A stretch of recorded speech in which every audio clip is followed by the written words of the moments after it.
Okay, guys. So, as you've seen, the 3.3, which I stuck that crazy looking dynamite head on there. People ask, oh, how do you know it's the right one? Because the head butt inside fits the diameter of their sleeve. But, so, we have our slab of 70-75. Before I go any farther here, I'd just like to say, if my fingernails bother you that much, stick this up your ass, the other one in your mouth, and go watch the Teletubbies. Stop watching my channel and unsubscribe. Just fucking beat it. Get out of here!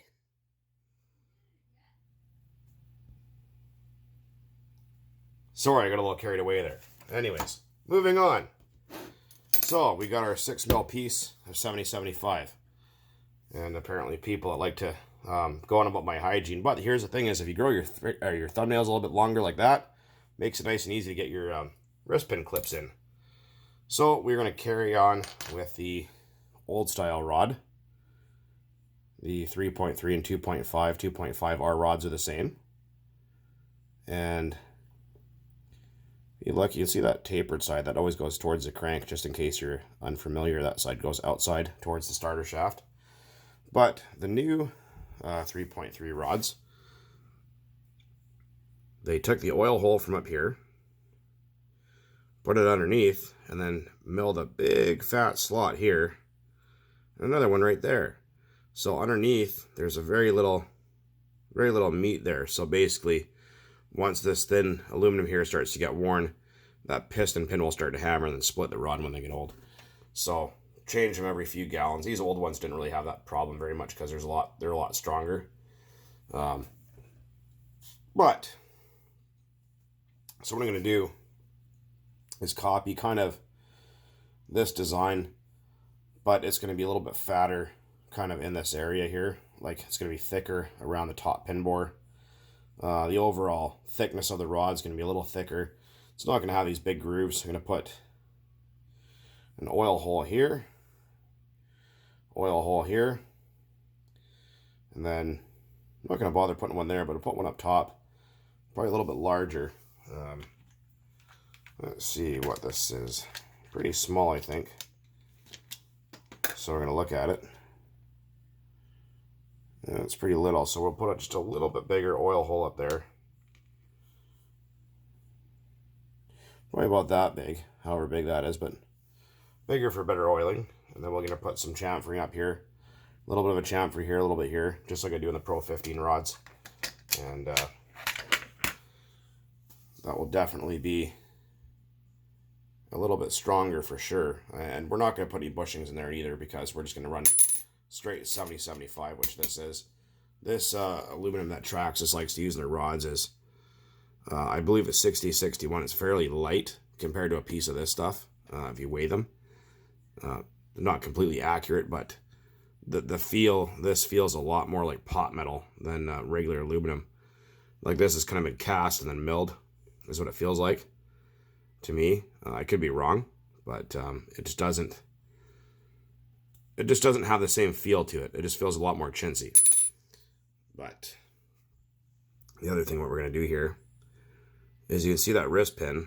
It's cupped, plugged on one side and hollow in the center. And it's very, very thin from what you can see. That's very, very thin, considering you have that big fat piston on top of that little hollow piston pin like that, which doesn't seem like a good idea. So what's going to happen is I'm going to grab a little piece of 4mm high-speed steel, and I'm going to cut myself a new wrist pin. Sure, it'll be heavier by maybe 1/10 of a gram or something stupid like that. Very, very little. We're not going to go out for full RPM, full race motor here. We're just going to go with experiment. You know, how long is it going to last? Will the piston hold up to that? Will the crank hold up to that? Shit like that. So, yeah, it's quite thin. So, but for fun, if you guys want to see, I also got myself one of my reamers in. This is actually for a Pro 15. It's a little bit too small for the 3.3 rods, which are the same as a 2.5 on. We got ourselves some metric drill bits for the Continental type there. And we're going to see what we got. So I believe it is 4 millimeters. The top pin bore, which it is. This is high-speed steel. This is more hardened, and this is actually pretty soft at the end here. That way it doesn't snap off on you.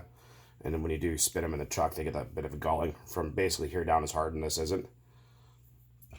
So we got 4 millimeters there on the top pin bore, and we got... Okay, well, 4.5 doesn't quite fit. So we do have metric, or sorry, standard as well.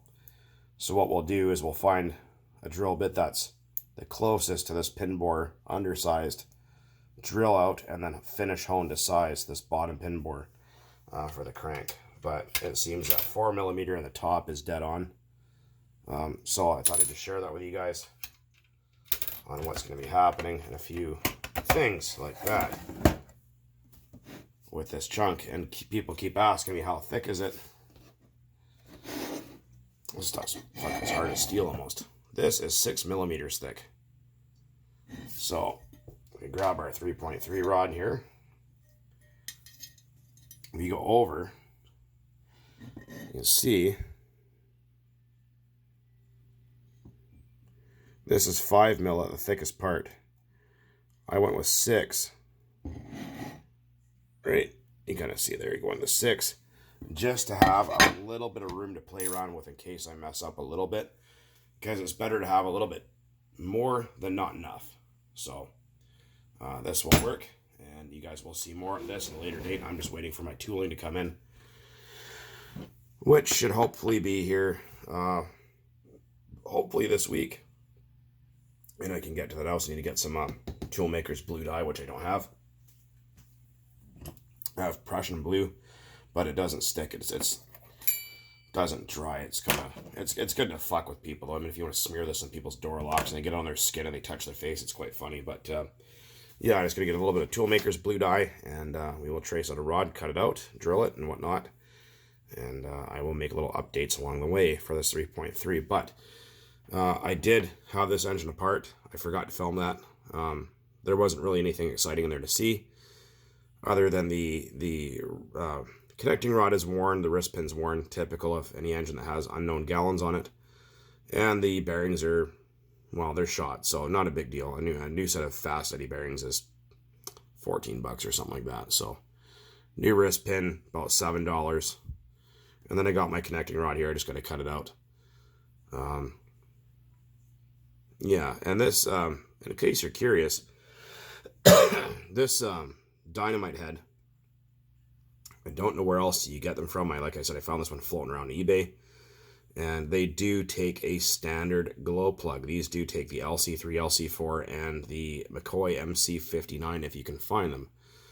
I've had a few people ask about the MC59s, and they are a great plug, and they will last forever if you can find them. Unfortunately, they're discontinued, and they want a fuckload of money here in Canada for them.